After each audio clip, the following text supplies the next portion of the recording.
So after a 2-year stay in the Football League, Hartlepool United are back in the National League after relegation from League Two. Many clubs often struggle to come to terms with relegation to non-league, which results in a slow start.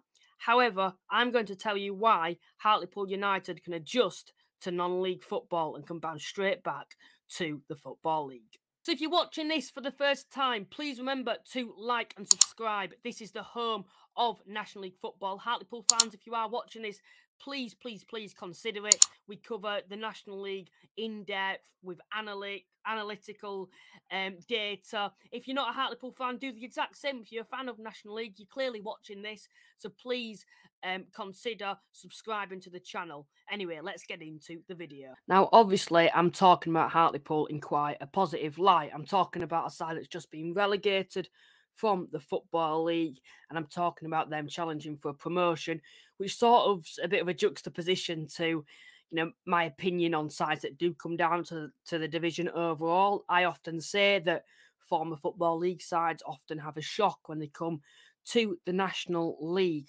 Now, the reason that I think this is a bit different with Hartlepool is because they know this division from the back of the hand. They've spent a long time in this division in the past. It was only 2 years ago that they were last playing National League football. And if you look at that squad that should be entering the National League like next season, there's a lot of players that have played at this level in the past, which I'm going to be talking about in a little bit more depth later on in the episode. I also want to talk about other clubs who've come down and it's sort of been successful that you've managed to bounce back. We'll look at Grimsby, for example. Now, Grimsby were a side, a bit like Hartlepool, were in the National League, probably shouldn't have been in the National League, belonged in the Football League with the fan base, the size of the club, the history, got promoted to the Football League. We think we're never going to see them ever again. And a couple of seasons later, a bit like Hartlepool, they find themselves back in the National League. Now, remember when they first got relegated, a lot of people sort of expected them to have quite a good season because obviously new owners, the takeover that they had at that current time, the players in this club that they had, but a lot of that squad was from the previous season as well.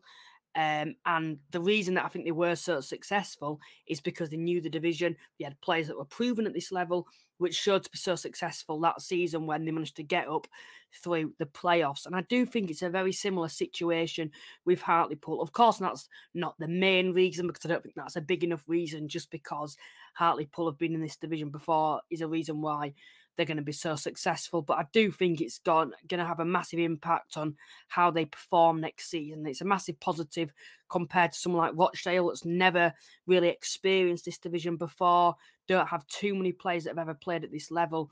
Hartlepool have players that have played at this level. The club's played at this level as a whole. The fans want to know how competitive it is. So I think they'll be more equipped than other former Football League sides who've dropped into the National League.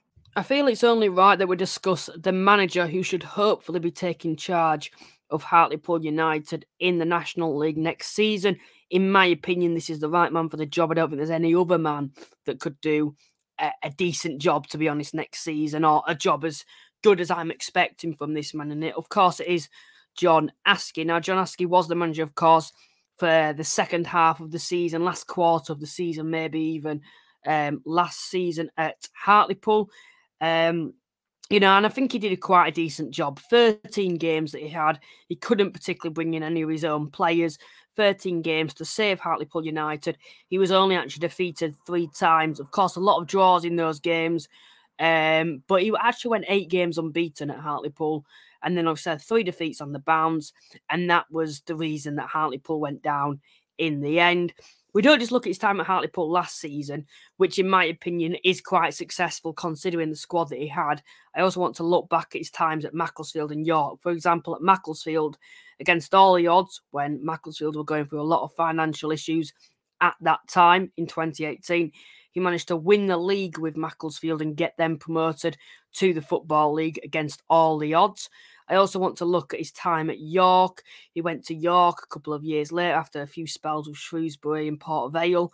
He went to York in the National League North, managed to get them promoted into the National League. And I do feel the National League North is a division that's very underrated and very difficult to get out of. Managed to get them promoted via the playoffs. Had a good start, in my opinion. A mediocre start maybe is more fair. during his first season in charge of York in the National League. And then, of course, he was sacked, which I felt was a little harsh and controversial. I think that's the majority of what majority people felt. And then, of course, he went to Hartlepool. And like I've mentioned, I thought he did a decent job there.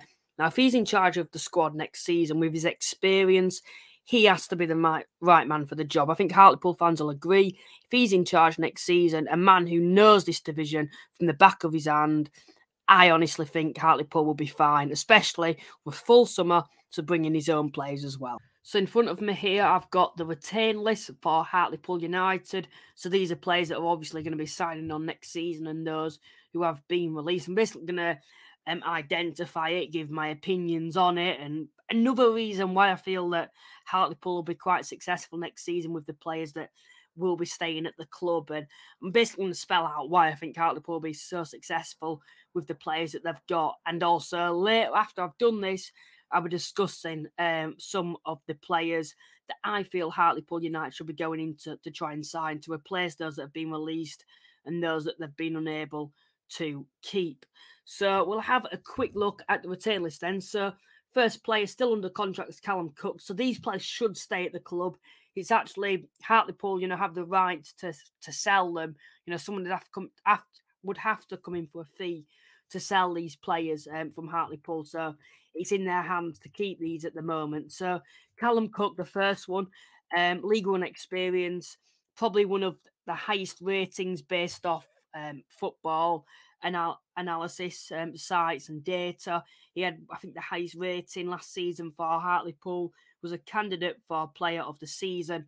So I can't see why he should be leaving the club. And I think, he's another player that I think will be good for them to keep in the middle.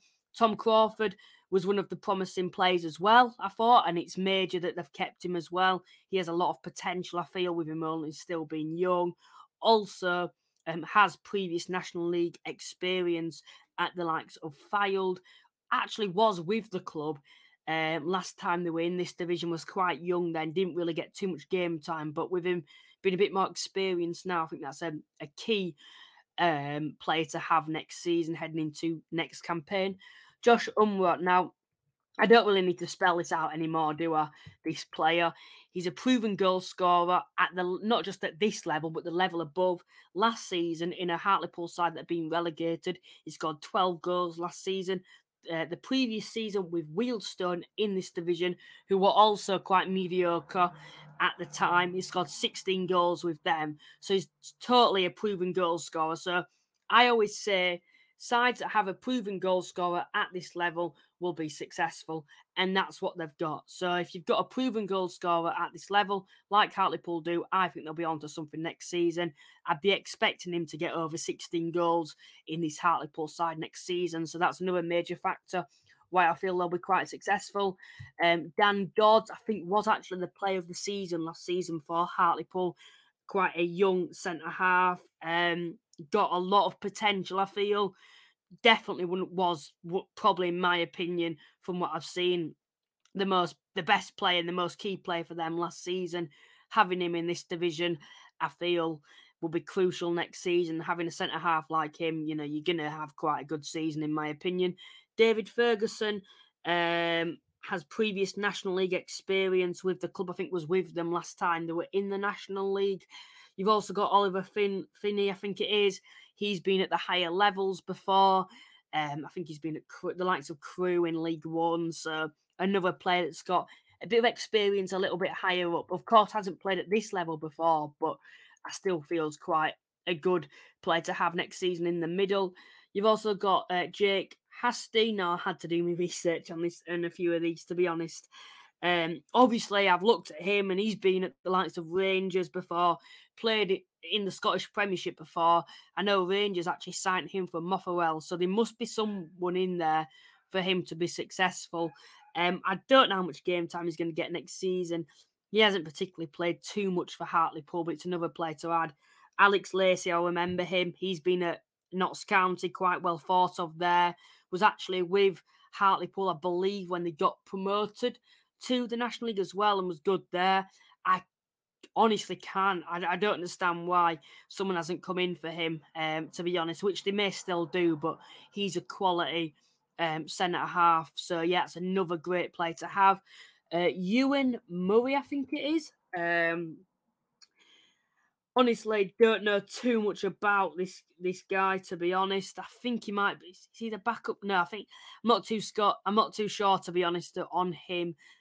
We've also got Michael Nadejoli. I can never pronounce his name, but I do know he is. He was at Aldershot for a short period of time. Was quite well thought of there. So you've got another player going forward who's obviously got goals to his games, quite big as well. So I think that'll be quite key to them doing well. Another player going forward that got goals on him alongside, which complements the likes of Josh Umrah, Brody Patterson, a young lad with potential. You've also got the likes of Joe Gray. I think it's another young lad with a bit of potential as well.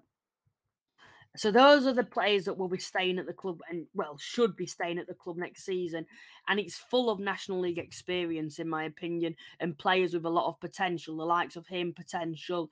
Dan Dodd's already proven but got potential. And then you've got the likes of David Ferguson, who's well known, and Alex Lacey, who's well known at this level. Now, these are players that contract clauses exercised, which I believe means they're also trying to sign on for next season. Mo Seela, I think, was one of the star players last season in quite a poor season. He should hopefully be staying. He's proven at this level as well with Aldershot, another player who's been at Aldershot in the past. You've also got Edion Putty, I think it is, and Matthew Dolan. Not too much. I don't know too much on them. I don't think they were with the club last time they were in the National League. But Mo Seela, he was obviously with Aldershot, so also proven at this level. And then you've got ongoing discussions. And honestly, I'd be looking definitely. He's the backup goalkeeper, but these three, I'd be looking nailed on. You need to have them for next season. Ben Killip was the reason that they're back we're back in the Football League, in the nets, between the sticks for them when they got promoted via the playoffs through a penalty shootout. He was a big reason why, obviously, I believe they got promoted. Quality goalkeeper at this level and the level above. Connor Jennings, obviously, he was at Stockport.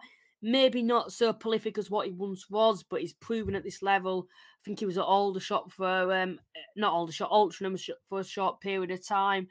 But this is the guy that they need. Now, I know he didn't have the best season last season, but he is a quality midfielder. I remember him when Hartlepool got promoted during the COVID season. I remember thinking, this lad's a quality midfielder. So much experience, 33 years of age, played almost every single game last season, season before the same. Before that, so consistent. Yes, I know he had a bit of an off season, but the National League is his bread and butter. And I think next season, having him in that midfield would be crucial to their success. So Nicky Featherstone is a player for me that they need to sign for next season and extend his contract, because he's a very, very good midfielder at this level, offers a lot, quite versatile as well.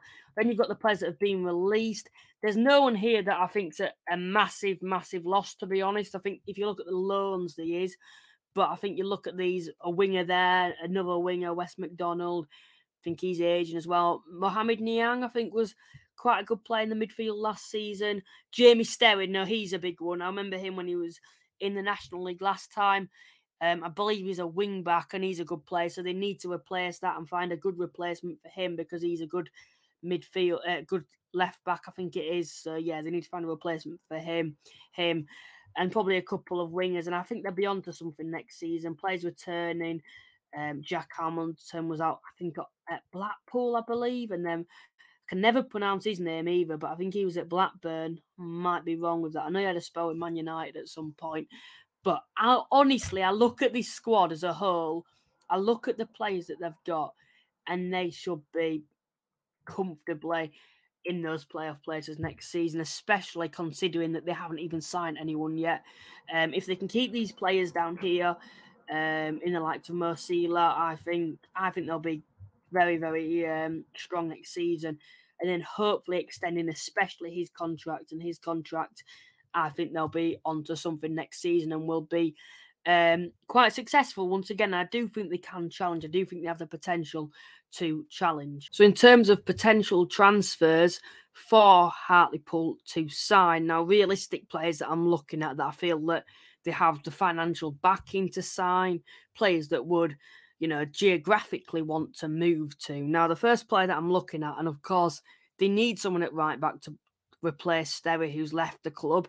And I'm actually going to look at a Halifax right back who I think is going to be released come the end of, in the upcoming weeks when the return list will be announced, and that is Sam Minihan. Now, Sam was well thought of at Stockport. He was loved there. It was quite a big deal when we signed him. The problem has been this season is he's had limited game time because we didn't really expect other wing backs such as Tyler Golden and Jack Senior to be so good as what they have done.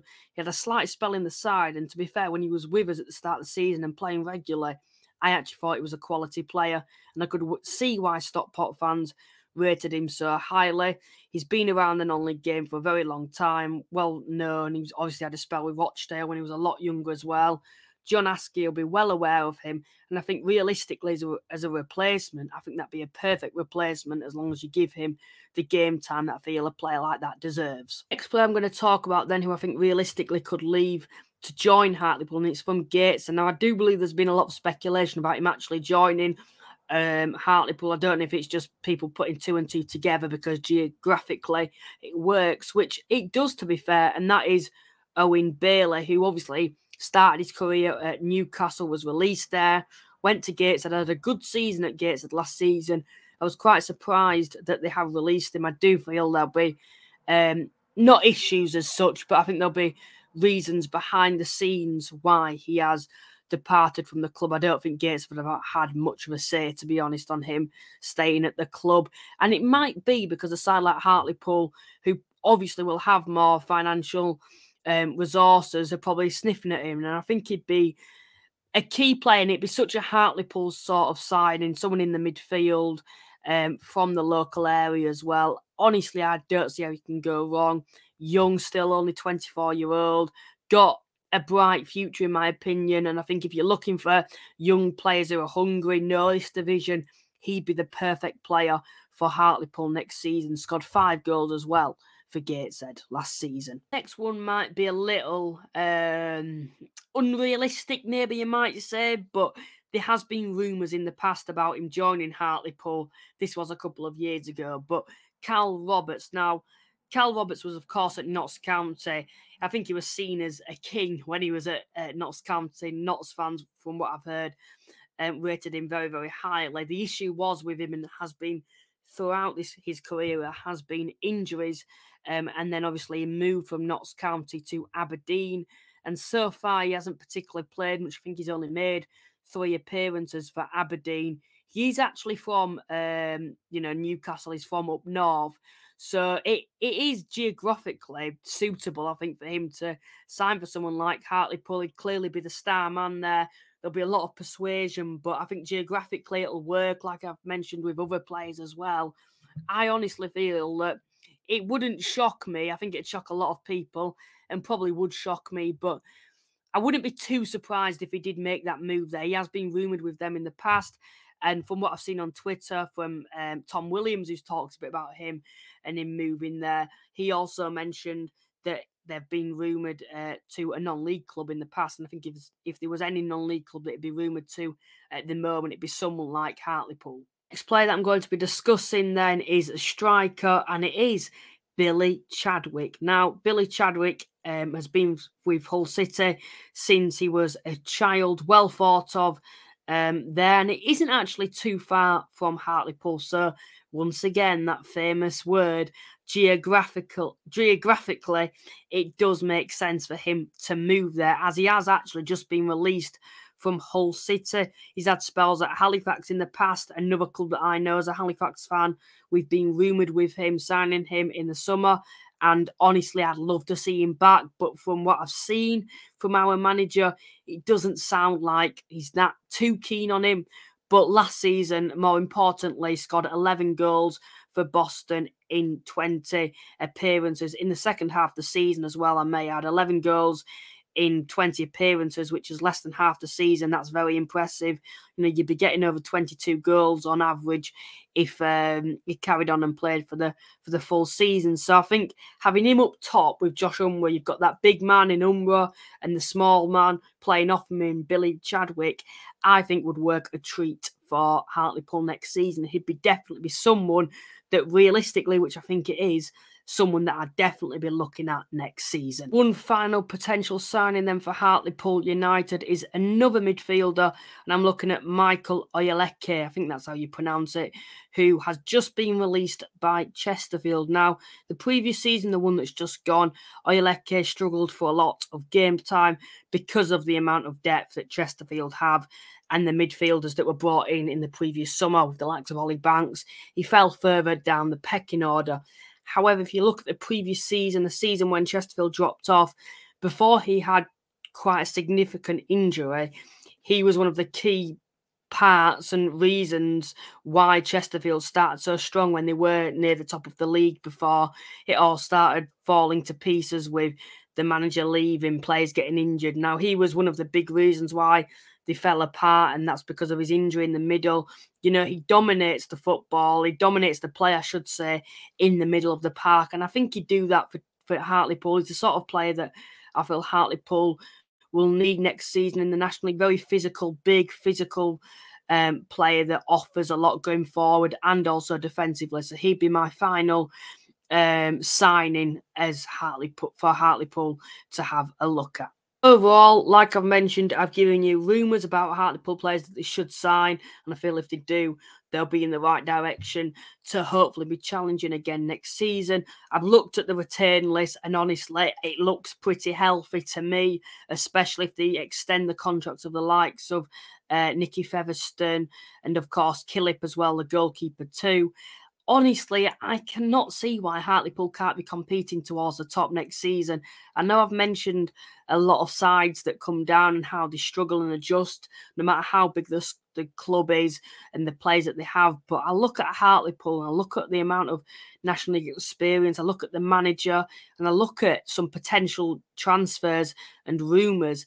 And I think Hartlepool next season could be on to something to at least be challenging near the top. I think they'll be in a healthy position come the end of the season. That concludes my full analysis of Hartlepool United and why I feel they will be challenging once again next season. If you did enjoy this style of video, then please drop a like if you're new. Also subscribe to the channel. Of course, we've lost a lot of subscribers because, well, people that will be tuning in regularly because of the people that will have got promoted in Wrexham and Notts County.